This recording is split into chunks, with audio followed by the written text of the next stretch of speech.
भगवते वासुदेवाय नमः। जय माता दी दोस्तों, आप देख रहे हैं आपका अपना यूट्यूब चैनल व्रत त्योहार कथा। मैं हूँ आपके साथ शिप्रा जायसवाल। दोस्तों आज इस वीडियो में आपके साथ शेयर करने जा रही हूँ आषाढ़ माह व्रत कथा। तो आइए चलते हैं वीडियो की तरफ। प्राचीन काल में रंतिदेव नामक प्रतापी राजा थे। उन्हीं के राज्य में धर्मकेतु नामक ब्राह्मण की 2 स्त्रियां थीं।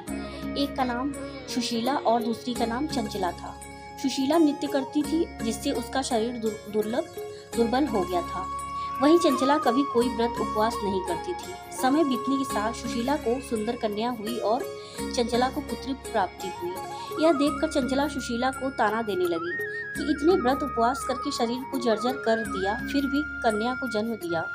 मैंने कोई व्रत नहीं किया तो भी मुझे पुत्र प्राप्ति हुई। चंचला के व्यंग से सुशीला दुखी रहती थी, लेकिन गणेश जी की उपासना करती रही। संकट नाशक गणेश चतुर्थी व्रत से गणेश जी प्रसन्न हुए और रात में गणेश जी ने उसे दर्शन दिए और कहा कि मैं तुम्हारी साधना से संतुष्ट हूँ। वरदान देता हूँ कि तेरी कन्या के मुख से निरंतर मोती और मूंगा प्रवाहित होते रहेंगे। तुम सदा प्रसन्न रहोगी। तुम्हें वेद शास्त्र का ज्ञाता पुत्री भी प्राप्त होगा। वरदान के बाद से ही कन्या के मुख में से मोती और मूंगा निकलने लगे। कुछ दिनों के बाद एक पुत्र भी हुआ। बाद में उनके पति धर्मकेतु का स्वर्गवास हो गया। उसकी मृत्यु के बाद चंचला घर का सारा धन लेकर उसके दूसरे घर में रहने लगी, लेकिन सुशीला पति गृह में रहकर ही पुत्र और पुत्री का पालन पोषण करने लगी। इसके बाद सुशीला के पास कम समय में ही बहुत सा धन हो गया, जिससे चंचला को उससे ईर्ष्या होने लगी। एक दिन चंचला ने सुशीला की कन्याओं को कुएं में ढकेल दिया, लेकिन गणेश जी ने उसकी रक्षा की और वह सकुशल अपनी माता के पास आ गई।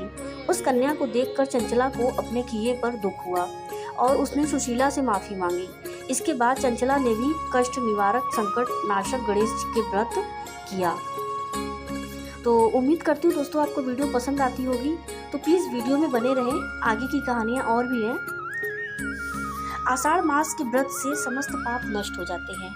आषाढ़ मास की कृष्ण पक्ष की एकादशी को योगिनी एकादशी भी कहते हैं। इसके व्रत से समस्त पाप नष्ट हो जाते हैं। यह इस लोक में भोग और परलोक में मुक्ति देने वाली है। यह तीनों लोकों में प्रसिद्ध है। इस 3 लोग पूरे दिन का व्रत रखकर भगवान नारायण की मूर्ति को स्नान कराकर भोग लगाते हैं, पुष्प धूप दीप आरती वगैरह करते हैं। गरीब ब्राह्मणों को दान भी किया करते हैं। तो भगवान सूर्य को जल चढ़ाने का महत्व। आषाढ़ महीने के शुक्ल पक्ष की सप्तमी तिथि पर सूर्योदय से पहले उठकर भगवान सूर्य को जल चढ़ाकर विशेष पूजा करनी चाहिए। इसके साथ ही व्रत में रखना चाहिए। इससे बीमारियां दूर होती हैं और दुश्मनों पर जीत मिलती है। भविष्य पुराण में भी भगवान सूर्य को जल चढ़ाने का महत्व बताया गया है। आषाढ़ माह शुभ होता है चंद्र दर्शन।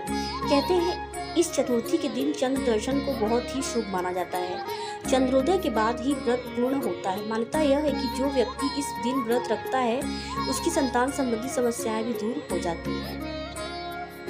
आषाढ़ मास में क्या करें और क्या न करें।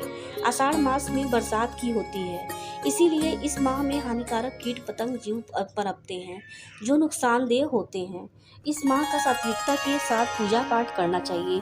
साथ ही साफ सफाई के साथ उबला हुआ पानी भी पीना चाहिए और संतुलित भोजन करना चाहिए। बाहर कम जाना चाहिए, बाहर का खाना नहीं खाना चाहिए, भोजन पानी को खुला नहीं रखना चाहिए। आषाढ़ के महीने में क्यों होते हैं इतने खास।